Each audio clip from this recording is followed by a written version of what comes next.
कर देते हो। गरीब आदमी को उठा के लोग अगर फ़ोन करेंगे तभी जाके वो शिकायत दर्ज करेंगे। खाली रोड पे छोड़ दीजिए और मैं गारंटी देता हूँ कि 50 लोग आदमी उसके आगे पीछे घूमने लगे। सीधा माननीय योगी जी से सवाल पूछता हूँ कि भाई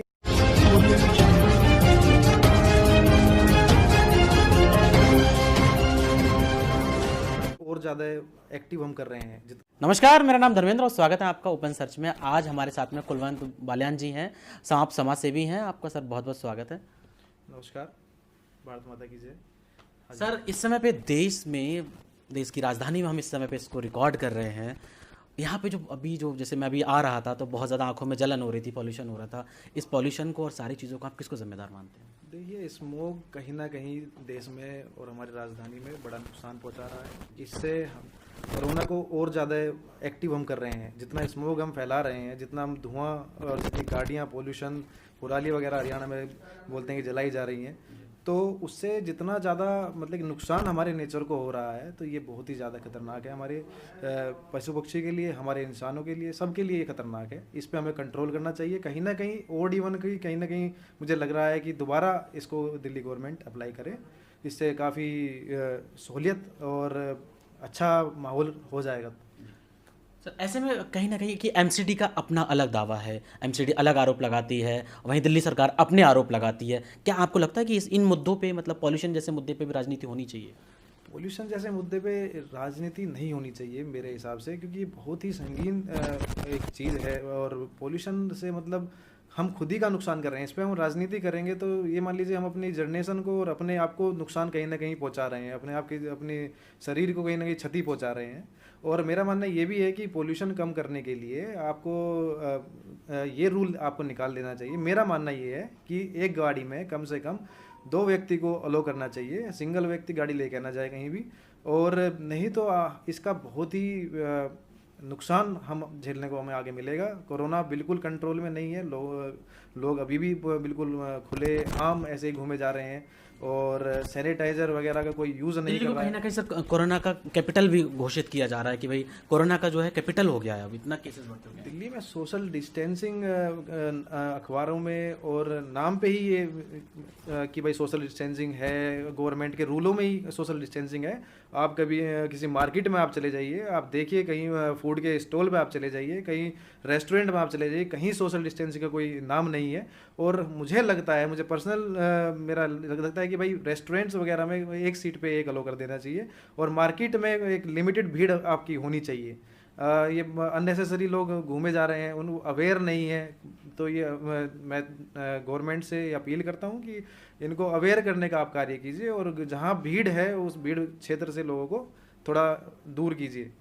सर, ऐसे माहौल में दिवाली का माहौल जो चल रहा है, छठ भी आने वाली है, तो लोगों को क्या संदेश देना चाहेंगे, क्या कहना चाहेंगे? लोगों से मैं यही कहना चाहूँगा, देखिए त्यौहार है, अच्छी चीज़ है, दीपक जलाएं, घर में रहें, बाहर ना घूमें, लोगों से सोशल डिस्टेंसिंग रखें। देखो हमारे यहाँ क्या है कि एक पीछे से एक रूल चला आ रहा है कि दिवाली पे घर घर जाके हम गिफ्ट बांट रहे हैं। कहीं ये गिफ्ट बांटना कोरोना बांटना ना हो जाए लोगों के लिए। तो मैं यही संदेश देना चाहूँगा, घर पे रह के दिवाली बनाइए, दीपक जलाइए।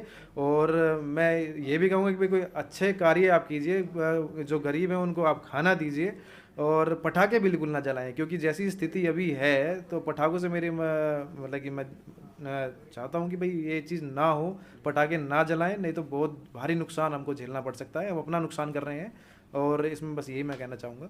और लव जिहाद जैसे मुद्दे जो अभी बहुत ज़्यादा तेज़ी से बढ़ते जा रहे हैं, उस पर आप क्या कहना चाहेंगे? लव जिहाद एक बहुत ही संगीन मुद्दा हमारे देश में बनता जा रहा है और जिस तरीके से हिंदुओं की लड़कियों को या फिर टारगेट किया जा रहा है किसी एक विशेष समुदाय द्वारा, ये सही नहीं है। जैसे अभी निकिता का जो मामला हुआ, उसमें गोली मार दी गई निकिता को।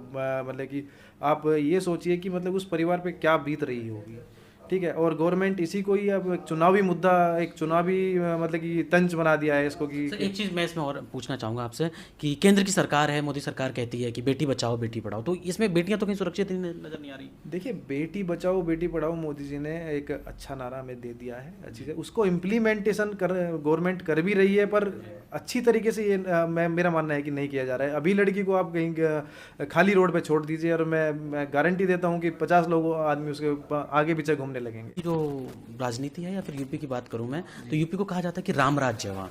राम राज्य जैसे कुछ दिक्कत ही नहीं आ रहा है, केसेस लगातार बढ़ रहे हैं, हर तरीके से क्राइम रेट बढ़ता जा रहा है। आपने लगातार देखी कि लाइन से जो केसेस हुए हैं। देखिए, राम राज्य की आपने बात की है। देखिए, माननीय योगी जी काफ़ी एक्टिव दिखाई देते हैं मुझे कि भाई कानून व्यवस्था बहुत अच्छी सुधार चुके हैं, मैं मानता हूँ सुधार चुके हैं, पर गरीब लोगों के लिए कोई व्यवस्था नहीं सुधरी है। मैं सीधा माननीय योगी जी से सवाल पूछता हूँ कि भाई आप गरीब लोगों की अगर एफआईआर लिखवाने वो जाता है किसी थाने में या किसी सब इंस्पेक्टर के पास या किसी मतलब कि कहीं भी होता अपनी शिकायत दर्ज करने जाता है, उसकी दर्ज शिकायत क्यों नहीं की जाती? भैया वीआईपी लोग अगर फ़ोन करेंगे तभी जाके वो शिकायत दर्ज क्यों होती है? मैं ये जानना चाह रहा हूँ कि आप कानून व्यवस्था आप सुधार चुके हैं तो एक गरीब आदमी की एक एफआईआर लिखने में तुम्हें इतनी प्रॉब्लम क्यों है? आपने बोले कि ऑनलाइन कर दीजिए, ऑनलाइन कर उसके बाद में एफआईआर लग जाती है, केस में फाइनल रिपोर्ट लग जाती है, वो नेगेटिव मिलती है। भाई पॉजिटिव केस को तुम नेगेटिव कर देते हो, गरीब आदमी को उठा के तुम जेल में ठोक देते हो। अरे भाई, मैं ये जानना चाहता हूँ कि अगर आप राम राज्य लाना चाह रहे हैं तो सभी के लिए नियम बराबर होने चाहिए। नियम बराबर भी हैं पर उसको इम्प्लीमेंटेशन नहीं दिख रहा है मुझे कहीं भी, और लोगों को बहुत नुकसान इस चीज़ का है कि भैया कानून व्यवस्था में आप एक थाने में आप थोड़ा सा, मैं कहता हूँ कि सीसीटीवी कैमरा लगाने का आप काम कीजिए। आप सीसीटीवी कैमरा लगाइए, आप हर उसकी केस की और हर फरियादी की आप ऑनलाइन रिकॉर्डिंग की। में क्या होगा कि इससे लोगों को और गरीब लोगों को अच्छा फ़ायदा मिलेगा और कहीं ना कहीं अपराधी को जेल में ले जाने का आप कार्य करेंगे और तब जाके कहीं राम राज्य बन पाएगा। आप थाने को सुरक्षित कीजिए पहले, उसके बाद में जनता को आप सुरक्षित कर पाएंगे। एक चीज़ और सर आपसे जानना चाहूँगा सर, अभी जिस तरीके से मीडिया में अभी बहुत ज़्यादा उथल पुथल चला, बॉलीवुड में भी चला, अब क्या है कि अर्नब गोस्वामी को जिस तरीके से अरेस्ट किया गया उसको आप किस नज़र से देखते हैं? बहुत ही दुखद, ये मैं दुख के साथ बोलना चाह रहा हूँ कि हमारा एक प्रेस रिपोर्टर और जो इतना अच्छा कार्य, वो जो सच बोलने का कार्य करते हैं रिपोर्टर, उनको इस तरीके से इस मतलब कि बर्बरता पूर्व तरीके से आप जेल में ले जाने का काम कर रहे हैं। मतलब सच सुनने का आपको आदत नहीं है क्या महाराष्ट्र सरकार को? मैं बोलना चाहूँगा कि भाई आपने जो ये कार्य किया है अर्नब गोस्वामी को कहीं को रिलीज़ आप मतलब कि इतना इस तरीके से आपको नहीं ले जाना चाहिए था। इससे क्या है कि हमारा जो मीडिया है उसको काफ़ी क्षति पहुंची है और काफ़ी दुख का ये है। मैं दुख के साथ बोलना चाहता हूँ कि इस तरह का कार्य आगे से ना हो। सर दिवाली है, दिवाली के लिए हमारे दर्शकों को क्या शुभकामनाएं देना चाहेंगे, क्या संदेश देना चाहेंगे? दिवाली की हार्दिक शुभकामनाएं सभी को देना चाहता हूं। अपने देशवासियों को मैं दिवाली की हार्दिक शुभकामनाएं देना चाहता हूं। धनतेरस की शुभकामनाएं देना चाहता हूं। सोशल डिस्टेंसिंग को मेंटेन करें, आप कोरोना से भी डरें और घर में रह के और दीपक जला के आप दिवाली मनाएं। धन्यवाद। बहुत बहुत शुक्रिया सर इतना कीमती समय देने के लिए। नमस्कार, जय हिंद।